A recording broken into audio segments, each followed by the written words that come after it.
question va s'adresser à Madame Desrosiers, puis par après à Monsieur Vernon.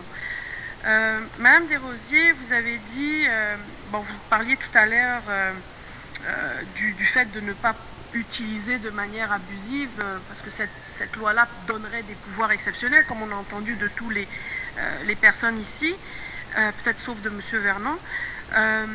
Comme vous le savez, et ce n'est pas la première fois qu'on en parle, le SCRS a reconnu avoir utilisé de l'information obtenue par de la torture.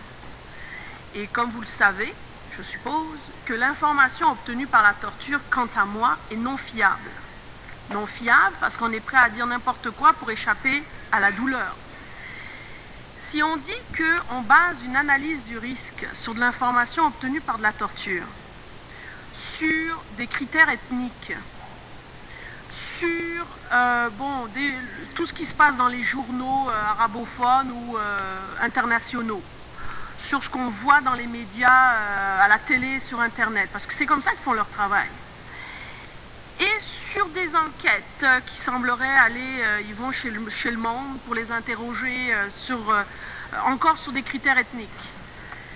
Est-ce que vous pensez que ce genre, et là je ne mets pas en doute la GRC parce que je pense que la GRC fait du meilleur travail que le SCRS, vu que eux sont tenus de faire des enquêtes réelles avec écoute téléphonique, etc.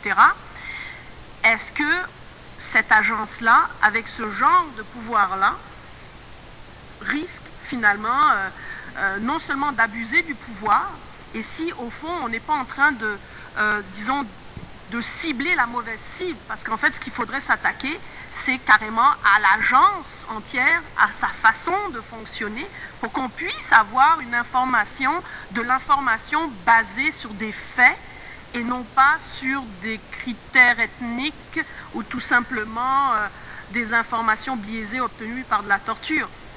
Est-ce qu'en fait le travail que nous devons faire, ce n'est pas de prolonger cette loi-là, mais plutôt de voir au fonctionnement du SCRS pour en faire une agence performante dans le monde?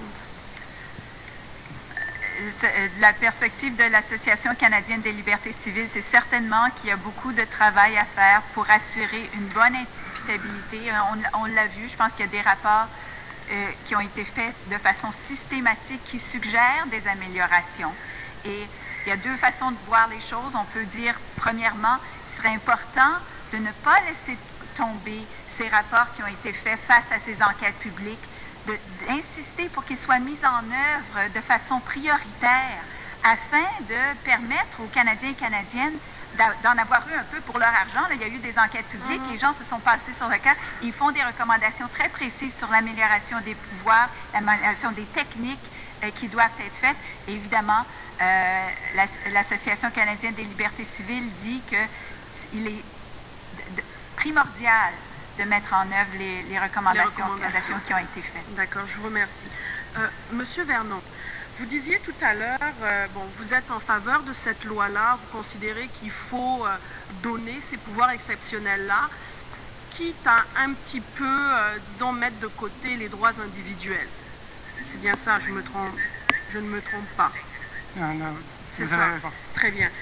Lorsqu'on regarde des pays comme l'Angleterre, l'Espagne, la France, l'URSS, même les États-Unis, c'est tous des pays qui ont une loi antiterroriste très sévère et très contrôlante et même qui tendent à vouloir mettre de côté la liberté individuelle. Et ça n'a pas empêché les attentats terroristes. D'ailleurs, je suis allée dans une prison en Angleterre, la prison de Whitmore, et lorsque j'ai demandé au directeur de la place quelle était la clientèle, c'était à 60-70% musulmans. Tout le pénitencier était rempli de soi-disant présumés terroristes ou des gens qui avaient commis des actes terroristes. C'est une énorme prison.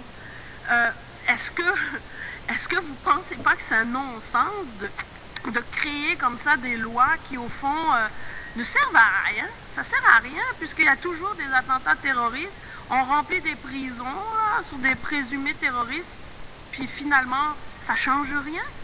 Est-ce que la solution n'est pas ailleurs? Oui, il faut des lois, mais qui respectent les droits des individus, qui fait l'équilibre entre les deux, et peut-être qu'il y a d'autres solutions qu'on pourrait aborder. Quelles pourraient être ces autres solutions? Thank you, Madam Moranian. Merci, Madame Mourani. Malheureusement, vous devrez obtenir la réponse en posant une autre question parce que vous avez dépassé vos 5 minutes.